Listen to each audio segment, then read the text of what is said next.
Last time we left off with the desecration of Disney, at least in a Marvel sense, we were speaking about the impending incarceration of the Thanos-level villain for phases 4, 5, 6, the central figure of the multiverse saga, getting fired, getting his walking papers not but an hour or two after his conviction. We don't even know how long he's gonna go away. We don't even know if that would interrupt any filming, but the only thing that we do know is that Disney made up their mind a long time ago. They were more than willing to render this decision long before the courts made theirs. We heard about some scuttle in the background as to what exactly they were going to be doing after he got snatched up at the end of March. Okay, do we pivot away from Kang? Do we have a wait and see approach?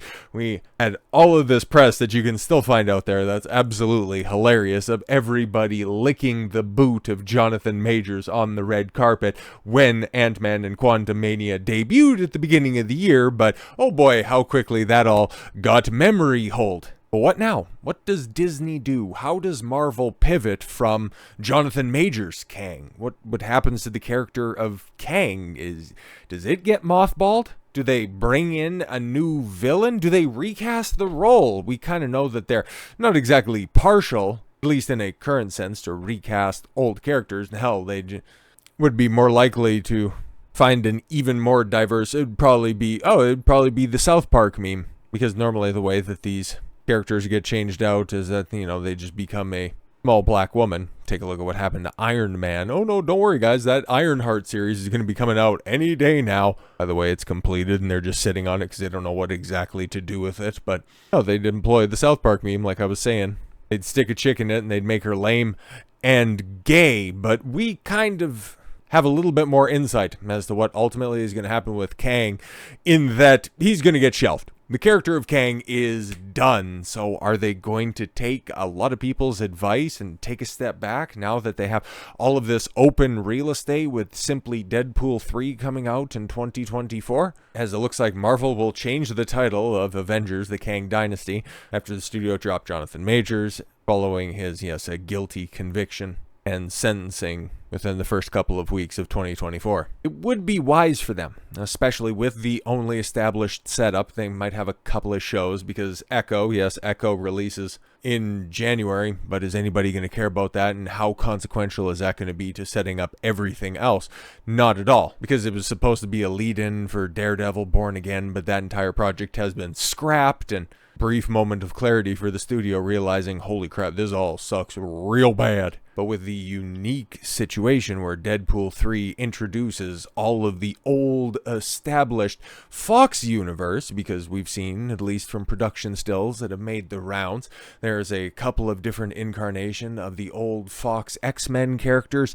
Are they going to try to bring in anything else through that means? But I think we're getting ahead of ourselves here real quick. Let's just read some of the bullet points. Just one day after being found guilty of assaulting and harassing his ex-girlfriend Grace Jabari, there's more fallout from Jonathan Majors' Marvel exit. That's one way to put, you've been fired. Here's your papers. Best of luck in your sentencing. Here's a complimentary soap on a rope as your termination gift.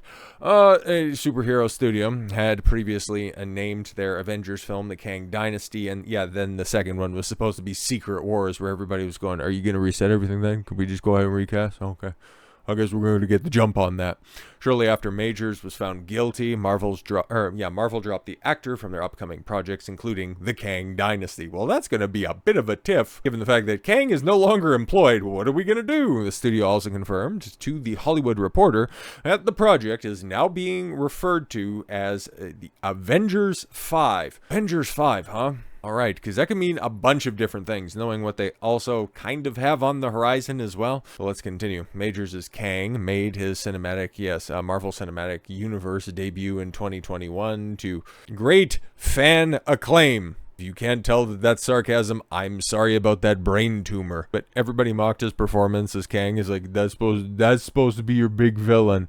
That's supposed to be your big villain. And his claim to fame was in preparation for the role, he went to clown school. Oh, fantastic. This is going to be a disaster. That on top of, that very show, making light of the Infinity Stones, using them as a paperweight. One of those things that character of Black Widow got killed off for. The TVA simply has a drawer full of them. However, this news seems to indicate that Marvel is scrapping this character entirely, likely therefore shifting the entire course of Phase 5 and 6.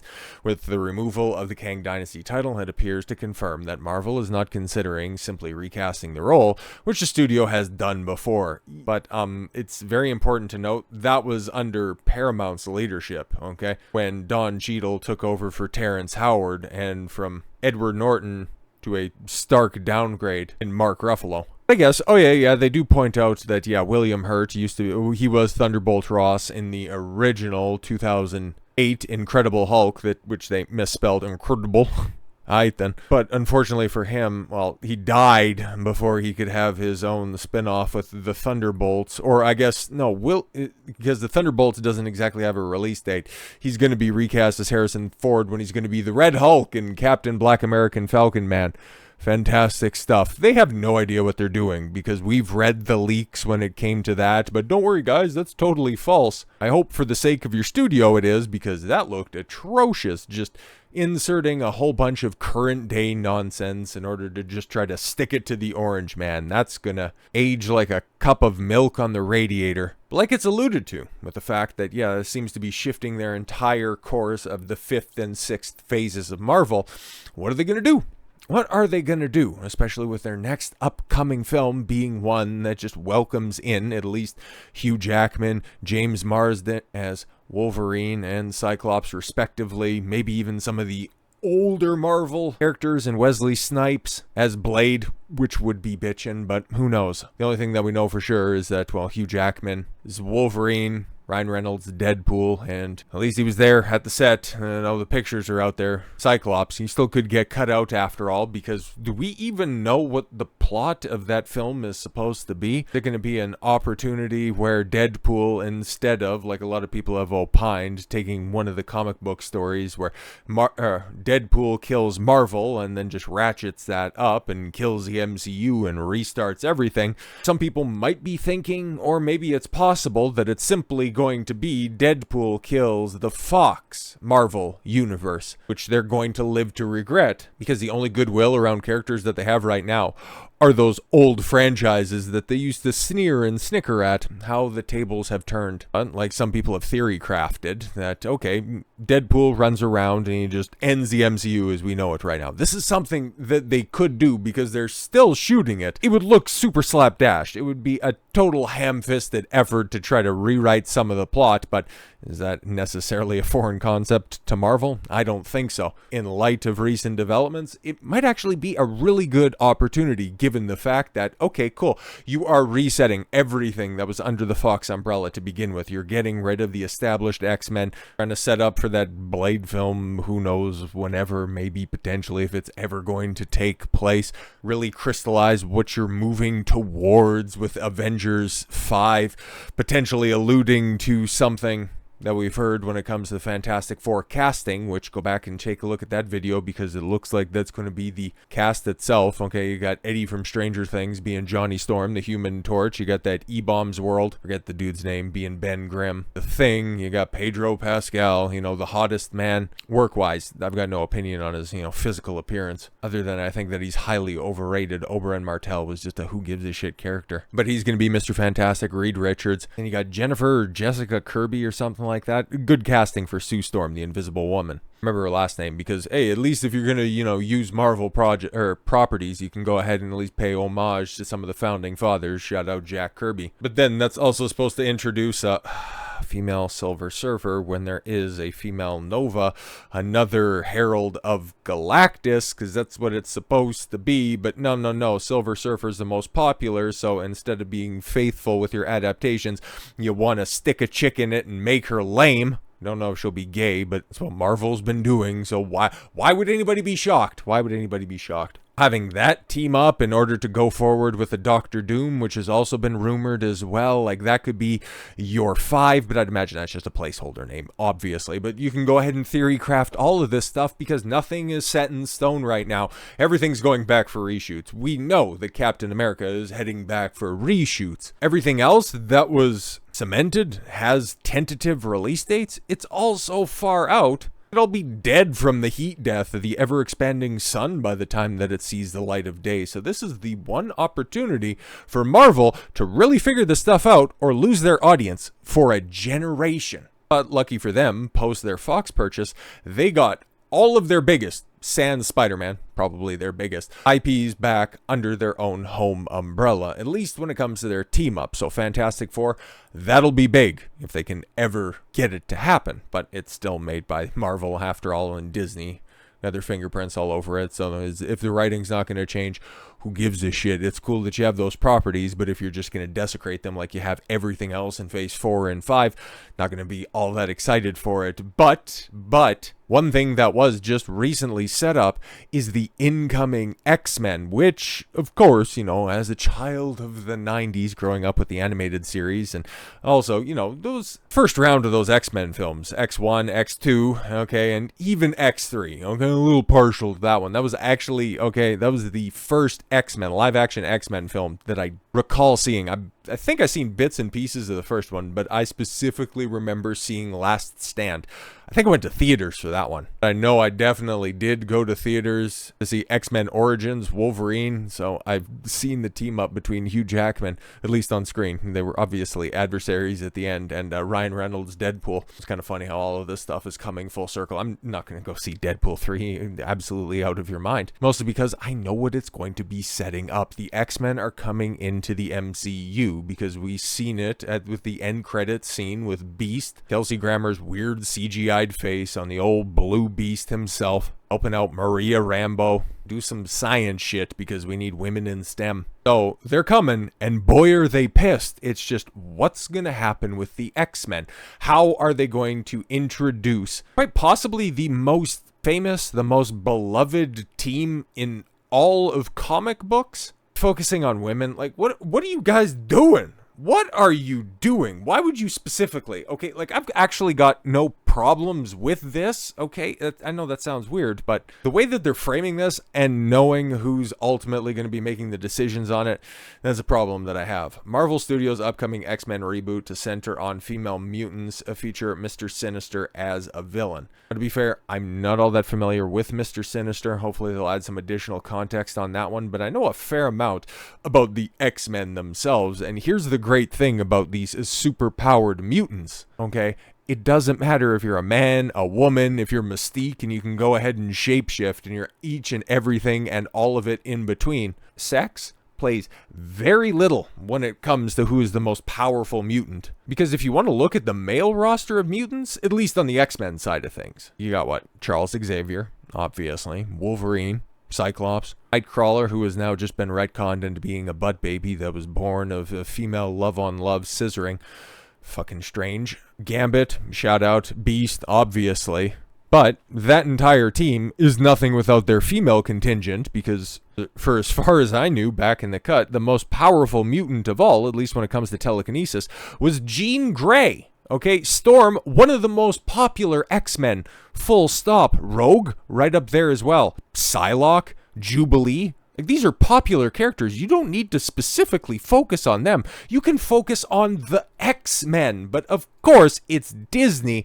They are trying to feminize everything in an attempt to just go ahead and procure that lucrative female dollar, thinking that they can go ahead and take the male audience for granted, when in reality, even with the Marvels, 65% of your audience is still male, and the 35% of women that tuned in and turned out for your product, they like it the way that it is. You don't have to bitch it up for them. So while this is still just a rumor, I think that it's still viable. Because, yo, man, you can't see pictures from a Comic-Con without some chick dressing up as Rogue, okay? Some chick doing the Dark Phoenix cosplay, okay? Psylocke's been making the rounds as well, okay? Because guess what? Men and women alike appreciate sexy women, okay? But no, if they're going to be focusing on women just like they did with the Marvels, yeah, that's what you're going to be doing to the X-Men. And if you thought that the blowback was bad for the Marvels, you try to do that shit with such a beloved IP like that, best of luck to you.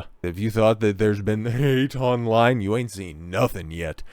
in what, if true, could go down in history as perhaps the most predictable Marvel Studios decision of all time. A new whisper on the street has suggested, this art right here makes me sick. Okay, on this, suggested that X-Men's debut outing in the Marvel Cinematic Universe will not focus on any of the titular team's iconic incarnation, but instead tell a story centered on the female mutants among their ranks. Oh my god. Again, there's nothing inherently wrong with that.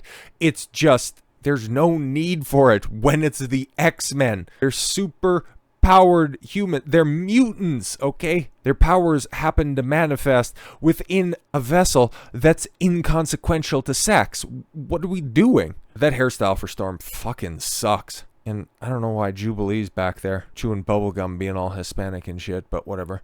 The latest rumor regarding the cinematic return of Marvel's Merry Band of Mutants was first raised in public on December 18th, courtesy the post made by noted scooper Daniel RPK, who is fairly reliable when it comes to this stuff, to his personal Patreon account. Therein, per a recap provided by numerous outlets, including X-Men Reboot fan Twitter accounts, Rickman provided three new alleged details regarding X-Men's cinematic reboot, including that Mr. Sinister would serve as its main villain, that Magneto would be left out of the cast in an attempt to differentiate MCU's mutant films from the previous Fox helmet ones. What are you retarded? Outside of Doctor Doom, okay, outside of probably the post-Infinity Saga Thanos, maybe that's not even the case, okay, maybe I'm just vastly underselling this, but Magneto's probably one of the most famous villains, at least on the Marvel side, if not in all of comics. He got what, Lex Luthor, the Joker. Magneto's probably right there, okay? But no, we need to differentiate ourselves, even though everybody's just going to be in the theater who has even a passing knowledge of the X-Men going, when's Magneto going to show up in this? Okay, where's the Magnet Man? What the fuck is going on here? And that the film's plot would focus squarely on the team's female characters. Oh, the scooper. Oh, yeah, right. Ms. Marvel. Okay, another reason why I think that there's going to be some credibility behind this is because now, at least in the comic sense, because now they start to care about comic accuracy.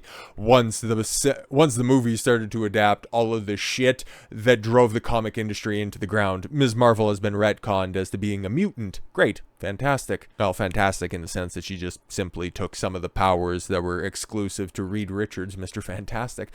Although the scooper did not provide any details as to which specific heroines were currently being considered. Storm will be front and center, which, again, isn't necessarily bad, but you know what they're going to be focusing on.